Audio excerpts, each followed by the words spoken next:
नमस्कार, मैं अवजात शेखर आजाद और आप देख रहे हैं नवभारत टाइम्स। 2 साल पहले यानी 7 अक्टूबर 2023 को दुनिया ने एक ऐसी सुबह देखी जिसने इतिहास की दिशा बदल दी थी। हमास ने उस दिन इजराइल पर क्रूर हमला किया था और 1200 लोगों की हत्या कर दी थी। 250 से ज़्यादा लोगों को बंधक बना लिया गया था और उसके बाद हमास के खात्मे की प्रतिज्ञा के साथ इजराइल गाजा पट्टी में युद्ध शुरू करता है। यह युद्ध कई बार फैला, कई देशों तक फैला। Iran, Lebanon, Syria, Iraq, Qatar इसकी चपेट में आए। दूसरी तरफ भारत पर आरोप है कि वो इजराइल को हथियारों की सप्लाई करता है।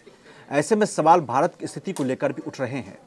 इन तमाम मुद्दों पर बात करने के लिए हमारे साथ आज बेहद खास मेहमान हैं अशोक सज्जनहर सर, जो पूर्व राजनयिक रह चुके हैं और अंतर्राष्ट्रीय मामलों पर लगातार लिखते रहते हैं, बोलते रहते हैं। सर, आपका बहुत बहुत स्वागत है हमसे बात करने के लिए। बहुत धन्यवाद सर। सबसे पहला सवाल मेरा आपसे लेकर के होगा।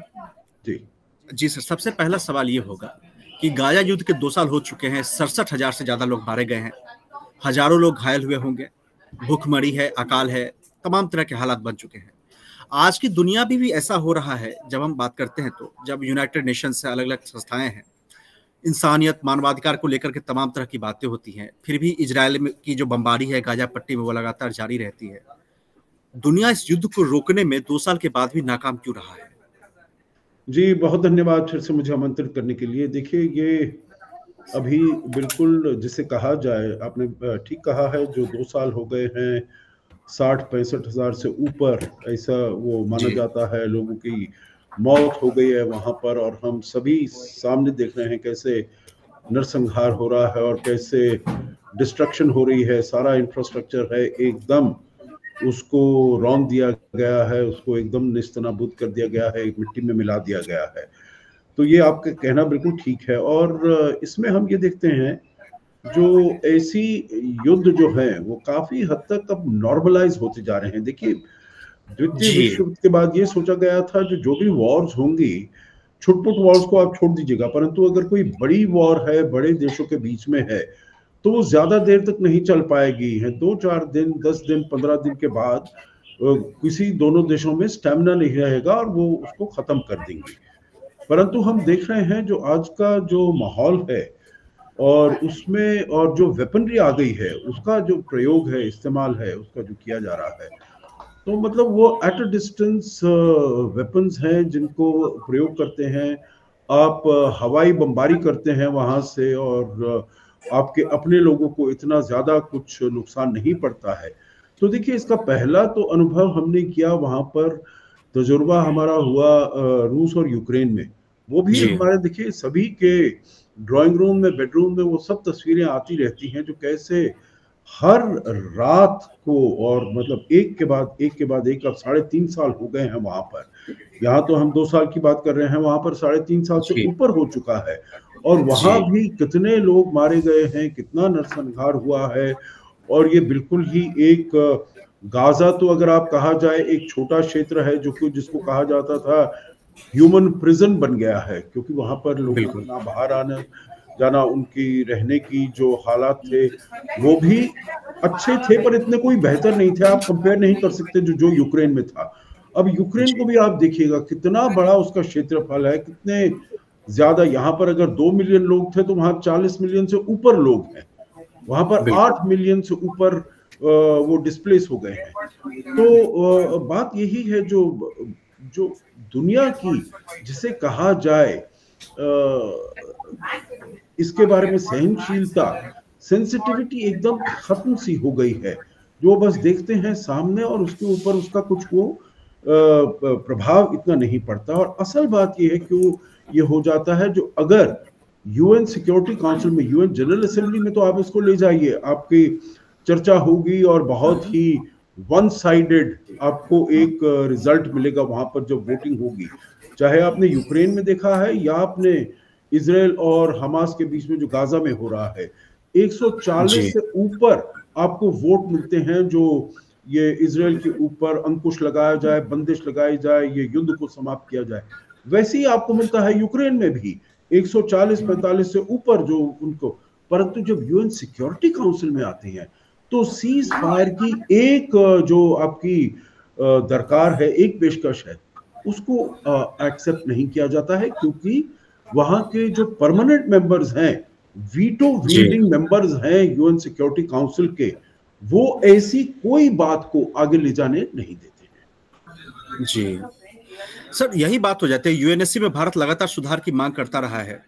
अब जयशंकर भी कहते रहे हैं, प्रधानमंत्री मोदी भी कहते रहे हैं, और आपने कहा कि एक युद्ध को हमने एक नॉर्मलाइज करना शुरू कर दिया है।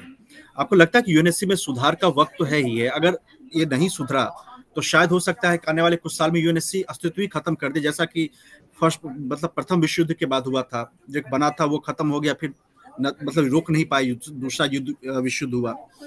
अब दूसरा विश्व युद्ध का भी लगभग 80-85 साल हो चुके हैं। इस स्थिति को आप कैसे देख रहे हैं सर, यूएनएससी को? जी देखिए, आप बिल्कुल ठीक कह रहे हैं। जो लीग ऑफ नेशंस तो आया था जो प्रथम विश्व युद्ध के बाद, उसको फिर खत्म कर देना पड़ा, क्योंकि वो अपना जो मैंडेट था, जो शांति बनाए रखे और सुखाली बनाए रखे, पीस, ट्रैंक्विलिटी, सिक्योरिटी वगैरह बनाए रखे, उसको करने में वो असफल हुआ था।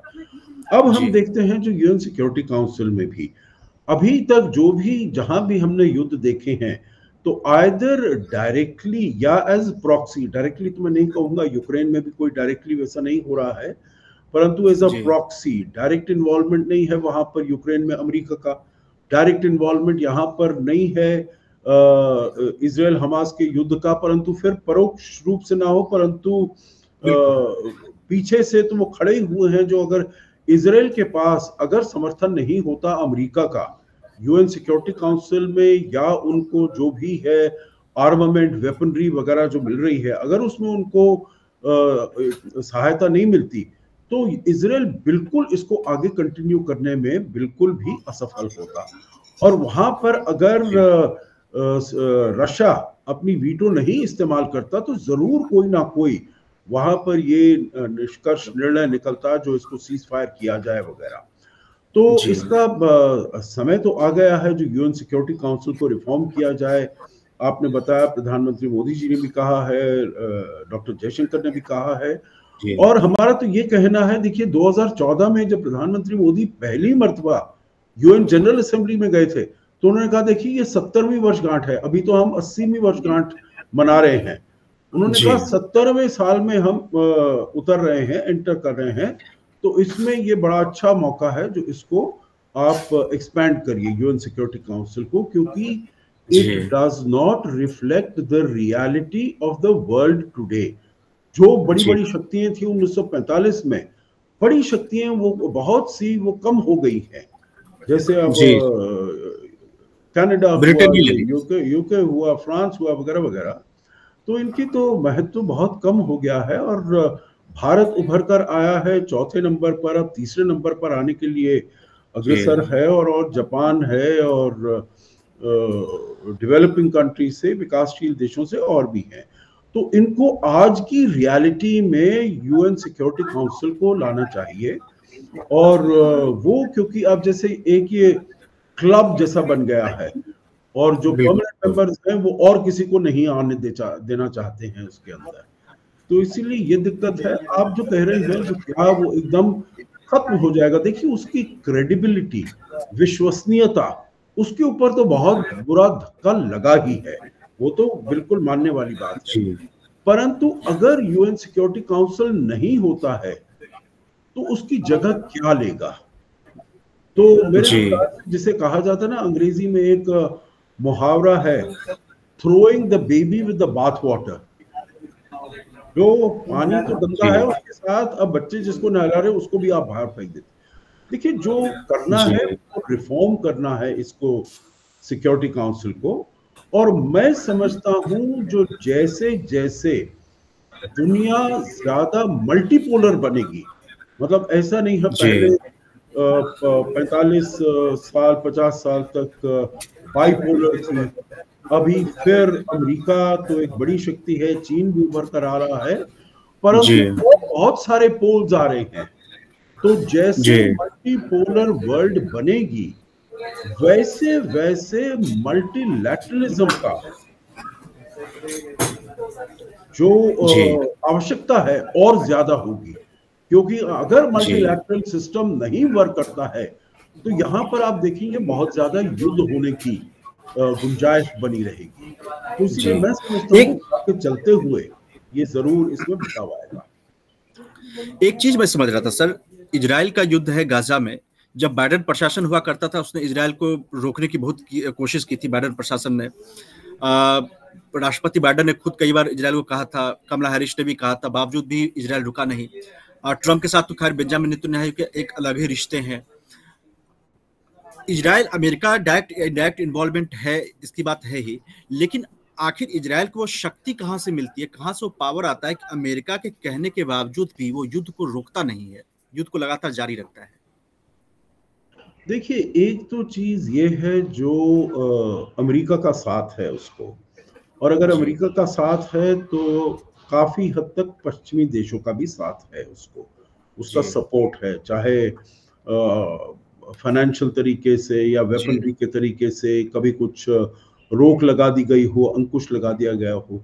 देखिए, दूसरी चीज और है, जब राष्ट्रपति ट्रंप पहली मर्तबा आए थे तो उन्होंने अपने अब्राहम अकॉर्ड्स किए थे, और सभी ये देश सोचते हैं जो अगर हम इजराइल के साथ संबंध अच्छे रखेंगे तो हमें फायदा होगा इससे। आपने देखा यूएई, मोरक्को, बहरीन वगैरह उन सब ने कर लिया था, और सऊदी अरेबिया भी कगार पर था इजराइल के साथ ठीक संबंध, नॉर्मल संबंध इस्टेब्लिश करने के, बिल्कुल ही उस पर पहुंच ही रहा था। और उसमें जब 7 अक्टूबर को ये हमला किया गया तो एक तो ये कहा जाता है जो उसको रोकने के लिए इन्होंने ये हमला किया, हमास ने हमला किया, जिससे कि ये पैलेस्टीन का जो मुद्दा है, हालांकि ये भी बात कही जाती है, जो भी पब्लिश्ड मटेरियल है, डॉक्यूमेंटेशन है, जो पैलेस्टीन के ऊपर भी बातचीत हो रही थी सऊदी अरेबिया और इजराइल में, और क्या उसका हल निकाला जाए, कैसे किया जाए। तो उस समय ये बात हो रही थी, परंतु जब हमास ने ये अटैक किया, 1200 लोगों को मारा, जैसे आपने बताया, 250 लोगों को बंदी बनाकर ले गए वगैरह वगैरह, तो वो सब बिल्कुल एकदम ही खटाई में पड़ गया, खत्म हो गया है वो वाला जो इब्राहिम अकॉर्ड्स का। परंतु आगे देखते हैं, क्योंकि अभी जो बातचीत हो रही है, इन जो राष्ट्रपति ट्रंप का 20 पॉइंट प्लान है, अब उसमें कहते हैं कंडीशनल तरीके से हमास ने भी उसको एक्सेप्ट किया है।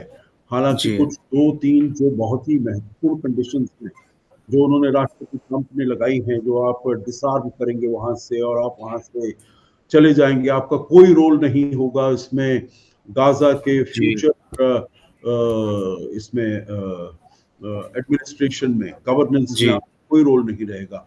तो ये तो हमास ने नहीं माना है, और मेरे विचार से अगर ये मानते हैं, बिल्कुल उनके लिए सुसाइडल होगा। और दूसरी बात उन्होंने कहा है, जो हम सारे जो अपने हॉस्टेजेस हैं, डेड और अलाइव, सबको हम वापस करेंगे, वो भी मेरे विचार से हमास के लिए बिल्कुल ही सुसाइडल होगा। क्योंकि अगर ट्रम्प कार्ड इनके हाथ में है, ये हमास के हाथ में, तो सारे जो उनके पास हॉस्टेजेस है, उसी की वजह से वो अपना दबाव डाल सकते हैं इजराइल के ऊपर या और के ऊपर। तो अभी देखना होगा जो उसमें क्या होता है। परंतु जो इजराइल का है, उसको ये शक्ति मिली है, जो देखिए ये वाले जो देश हैं, अरबी देश हैं, जब इजराइल कर रहा था उनके ऊपर हमला, गाजा के ऊपर हमला, वहां पर जो लोग रहते हैं, हमास हो, फिलिस्तीनी हो, आपका होगा जो स्ट्रीट प्रोटेस्ट तो हुए अरब देशों में, परंतु अरब देशों की किसी सरकार ने इतना खड़े होकर इजराइल का वो नहीं किया, जो इजराइल जो कर रहा है ये। अब थोड़ा बहुत वो बोलने लगे हैं वगैरह, क्योंकि पश्चिम के देश भी बोलने लगे हैं, परंतु उनका जो रिस्पांस था, इजिप्ट का, जॉर्डन का, और जो जाकर खाड़ी के देश हैं, उनका ये कहना था, भाई आप वो जाने दीजिएगा, ह्यूमैनिटेरियन एड अंदर जाने दीजिएगा, हम उसकी सहायता करेंगे। परंतु जो वहां पर ये कत्ले आम हो रहा था, उसके विरुद्ध जो हम आएंगे, खड़े होंगे, हम इजराइल के ऊपर किसी प्रकार का, चाहे पॉलिटिकल या सिक्योरिटी या फाइनेंशियल, हम दबाव डालेंगे, वो किसी की तरफ से नहीं हुआ।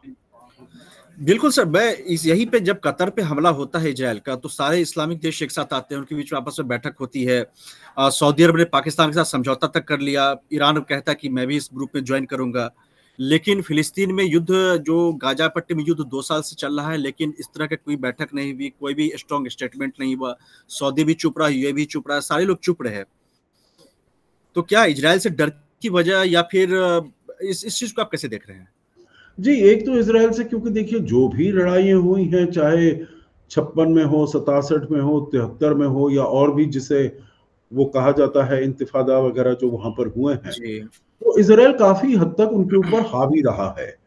और ये जी बात है, देखिए अब जो इन देशों का के हालात हैं, यूएई का है, सऊदी अरेबिया का है, बहरीन का, कुवैत, आप गए होंगे, आपके जो देखने सुनने वाले हैं सब वहां पर गए होंगे, उन्होंने देखा होगा जो वहां के हालात, जो आर्थिक स्थिति है तो बहुत अच्छी है। जी तो कोई नहीं चाहता वहां पर किसी भी प्रकार का युद्ध करने के लिए।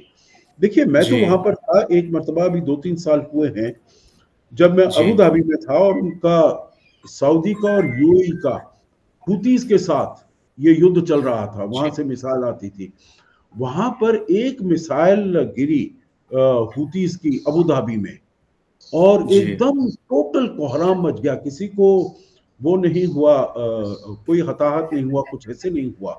तो जी मैं समझता हूं जो इन देशों में से कोई भी देश पैलेस्टीन के लिए युद्ध में नहीं जाना चाहता है, जो हमारे ऊपर, उनको मालूम है इसराइल के पास चाहे वो अपनी वेपन टेक्नोलॉजी हो या कुछ हो, बहुत ही बेहतरीन किस्म की है, तो कोई युद्ध में नहीं जाना चाहता। तो इसको आप डर कहें या कुछ भी कहें, परंतु जी ये बात तो है जो वो युद्ध में नहीं जाना चाहता। दूसरी बात, देखिए यूएई का, बहरीन का, जो इसराइल के साथ ये इब्राहिम अकॉर्ड में समझौता हुआ है, इन सब जी देशों को बड़ा फायदा हुआ है इसराइल के साथ जी सहयोग करके टेक्नोलॉजी में।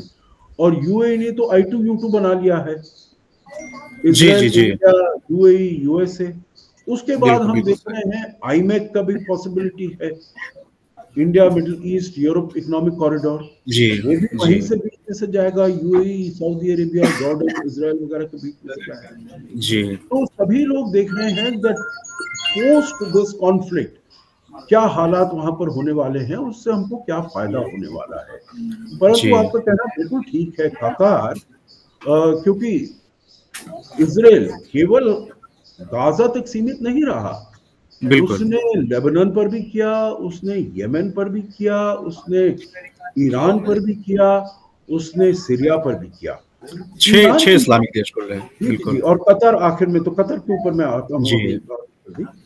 देखिए आपने कहा ईरान भी उस समझौते में, पाकिस्तान और सऊदी अरेबिया के समझौते में आने वाला है। मेरे विचार से ये बहुत ही मुश्किल होगा, क्योंकि मैं समझता हूं जो पाकिस्तान और सऊदी अरेबिया का ये जो समझौता हुआ है, ये में भी इजराइल के विरुद्ध कम और ईरान के विरुद्ध ज्यादा हुआ है। अच्छा। इन इन देशों को जो ये है, जो उनको, हालांकि उनके जो रिश्ते हैं बेहतर होने शुरू हो गए हैं, सऊदी के और ईरान के, यूएई के और ईरान के जी वगैरह वगैरह, परंतु फिर भी उनमें एक डर है, एक खौफ है ईरान से।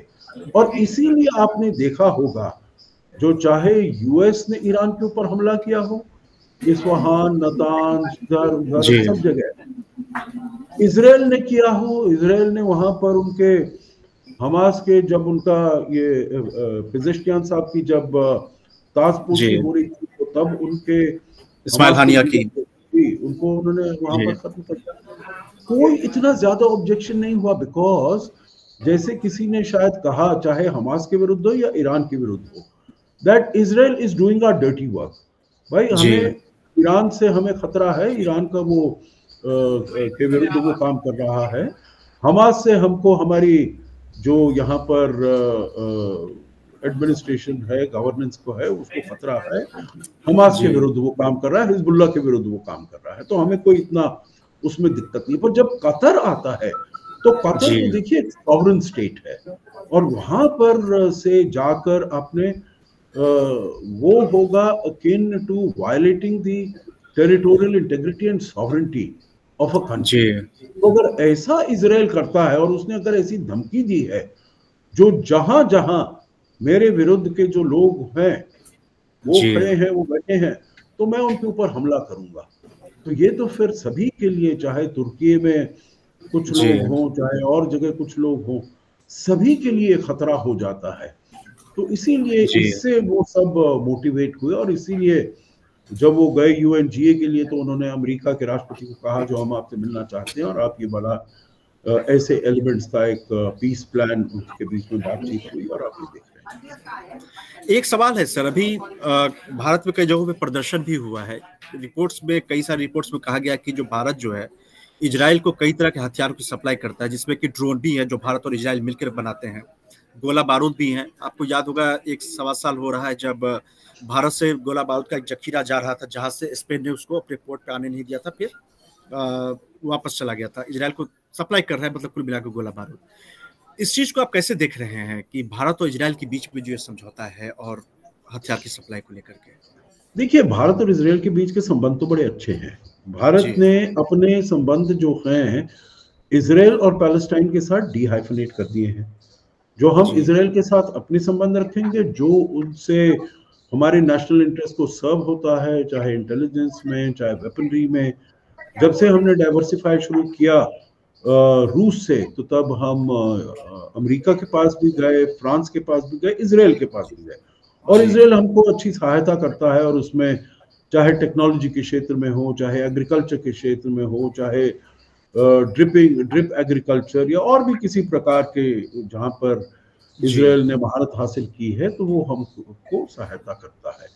तो इसीलिए इजराइल के साथ, और फिर जब हमारे प्रधानमंत्री गए वहाँ पर, तो रमल्ला, वो उन्होंने ऐसा नहीं किया जो रमल्ला गए और फिर अपना तेल अवीव गए। और हमारे जो राष्ट्रपति थे प्रणब मुखर्जी, वो भी जब गए थे तो उन्होंने रमल्ला का सेल्फ स्टैंडिंग उन्होंने विजिट्स की थी। तो हमने हाइफनेशन उसको नहीं रखा है, जो अगर हम इजराइल के साथ कुछ करते हैं that will have a negative impact on our relations with Palestine. क्योंकि हम देख रहे हैं, जब आपका अब्राहम अकॉर्ड्स हो जाता है, जब अरब देश मिलकर आ रहे हैं और उनके साथ रिश्ते कायम कर रहे हैं, तो फिर हम भी, परंतु हम अपना जो सपोर्ट है, देखिए फिलिस्तीन के लिए, उस सपोर्ट को हम कम नहीं करेंगे। जो हम उनको सपोर्ट देते रहे हैं वो हम देते रहेंगे, और हर प्रकार से, चाहे हमने कहा ह्यूमैनिटेरियन एड, जो इजराइल वहां पर हमले कर रहा है, ठीक है, आतंकवाद के विरुद्ध आपने अपने को बचाना है, वो अच्छी बात है, वो ठीक है, आपका वो अधिकार है, परंतु आपको मानव अधिकारों का पूरी तरीके से संरक्षण करना चाहिए। वहां पर आपको, आप सिग्नेटरी हैं ग्लोबल ह्यूमन राइट्स लॉज के, रेगुलेशन, आप उसके विरुद्ध नहीं जा सकते हैं। और वहां पर जो आपको ह्यूमैनिटेरियन एड है, भारत ने भेजा वहां पर गाजा में, और इंसिस्ट किया जो वहां पर जाए और उसमें मिला जाए। जहां तक देखिए हथियारों की बात है, तो ये मैं कहना चाहता हूं, जो दोनों, जैसे अब हमारा भारत का रूस के साथ संबंध है, भारत का अमेरिका के साथ संबंध है, रूस और अमेरिका दोनों ही एकदम वो है, परंतु हमारे संबंध दोनों के साथ अच्छे हैं। और हम उनको कहते हैं, जो हमारे संबंध अमेरिका के, they are not directed against Russia, our relations with Russia are not directed against relations with the US. They are standing on their own feet. They are standing on their own merit. They have a certain logic of their own. तभी वो कर रहे हैं, और इसीलिए हम फिलिस्तीन और इजराइल के साथ, दोनों के साथ अपने संबंधों को आगे बढ़ाएंगे, आगे लेकर जाएंगे। आरोप सर बेसिकली, जी सर, जी प्लीज। मैं वही आखिरी बात उस पर कह रहा था, जो आपने कहा, जो यहाँ से जो युद्ध का सामान जा रहा है और जो ड्रोन जा रहे हैं वगैरह। देखिए, मैंने इसमें इतनी ज्यादा इन्वेस्टिगेशन वैसे अपने आप नहीं की है, जो रिपोर्ट्स हैं हमने वो देखी हैं, सुनी है, जी। परंतु मैं ये समझता हूं, जो इजराइल के पास, मतलब वो भारत से ड्रोन लेने के लिए या किसी भी प्रकार का वेपनरी लेने के लिए, मेरे विचार से इजराइल मोहताज नहीं है। उसके पास इतने सोर्सेज हैं, वेपनरी के, अमेरिका से कितने बड़े बड़े उसके पास जो भी मिसाइल सिस्टम्स हैं वगैरह वगैरह, सभी कुछ उसके पास आ रहे हैं। इंटेलिजेंस उसके पास है बहुत ही, और हर जगह जैसे हमने देखा है, ईरान में भी जो हमले हुए वगैरह, लेबनान में वो जो सेल फोन के द्वारा हमले हुए, तो उसमें अपने आप मेरे विचार से देखिए काबिलियत बहुत है अपने युद्ध को अपने बलबूते पर आगे ले जाने की।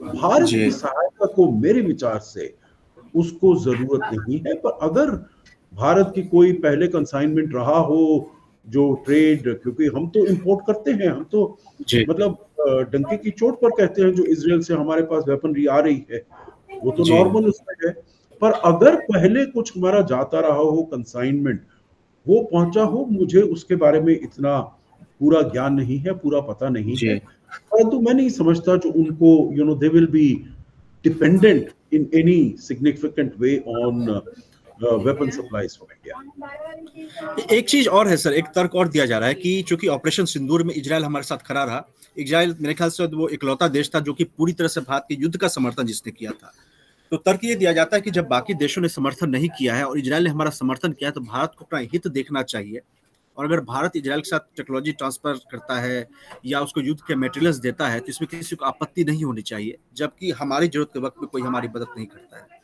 आप इस तर्क को किस तरह से देखते हैं? देखिए, कुछ लोग जो कहने वाले हैं वो कहेंगे इसको, परंतु मैं समझता हूं जो जब युद्ध हो रहा है हमारे दो मित्र देशों के बीच में, तो हमें फिर किसी को भी, और हम देखिए दोनों को यही कह रहे हैं जो आप बातचीत से इसको सुलझाइए। रूस और यूक्रेन में भी हम ऐसे ही कह रहे हैं जो आप बातचीत, डायलॉग, डिप्लोमेसी से, हमने ना रूस को कोई युद्ध का सामान दिया ना यूक्रेन को कोई युद्ध का सामान दिया। हमने रूस में भी हमारे जो लोग गए हैं, हमने कहा है उनको आप लड़ाई के मैदान में मत जाइएगा। तो हम किसी प्रकार से, रूस हमारा अच्छा मित्र है, परंतु हम किसी प्रकार से जब युद्ध हो रहा है दो मित्र देशों के बीच में, तो फिर अगर एक देश है जिससे आपकी दुश्मनी है, तो मैं हाइपोथेटिकली कह रहा हूं, जो आप सोच सकते हैं, जो दूसरे देश को आप कुछ किसी प्रकार का जखीरा, किसी प्रकार का सामान दे, परंतु मेरा अपना मत, अपना विचार यही है, जो अगर दोनों देश आपके बहुत ही अच्छे करीबी मित्र हैं, और पैलेस्टाइन के साथ तो हमारे संबंध, देखिए हमने तो बहुत पहले पैलेस्टीनियन पीएलए को रिकॉग्नाइज किया था, पैलेस्टीनियन अथॉरिटी को as the legal government of the Palestinian people. तो हमने तो बहुत पहले, और हमारा तो बहुत ही ऐतिहासिक रोल रहा है पैलेस्टीन के अपनी राइट्स को डिटरमिन करने के लिए, उनकी सपोर्ट करने के लिए। तो मेरे विचार से हम इसके ऊपर बहुत ही, क्योंकि हमारा देखिए अपना स्टैंडिंग और reputation with the Arab world, आप देख रहे हैं अरब वर्ल्ड के साथ भारत के संबंध कितनी तेजी से आगे बढ़े हैं, कितनी तेजी से अग्रसर हुए हैं, चाहे वो सऊदी अरेबिया, यूएई, सभी देशों ने अपना सबसे ऊंचा बड़ा खिताब प्रधानमंत्री मोदी को दिया है, क्योंकि उन्होंने इन संबंधों को इतना आगे लेकर गए। हमारे कितने 9 मिलियन 90 लाख लोग हैं वहां पर, कितना रेमिटेंस आता है, कितना तेल आता है, कितना गैस आता है, कितना निवेश आता है, कितना हम वहां पर उनके साथ हमारी सिक्योरिटी डिफेंस कोऑपरेशन है, कितनी उनके साथ समझ है, ट्रेड हमारा कितना है। यूएई हमारा सबसे largest export, second largest export market है, Saudi Arabia third largest export market है, और उसके साथ अब हमने ये कॉम्प्रिहेंसिव इकोनॉमिक पार्टनरशिप साइन किया है। तो देखिए हम फिर ऐसी बात नहीं करेंगे जिससे हमारे बहुव्यापी संबंध जो इन देशों के साथ हैं उन पे किसी प्रकार का बाधा पड़े। Thank you sir, thank you very much. आपने इतनी शानदार जानकारियां हमें दी। आपसे हम फिर बात करेंगे। हमारे दर्शकों के लिए है कि आपके जो भी राय विचार हो आप हमें जरूर दीजिए। Thank you sir, thank you very much. Thank you very much, thank you.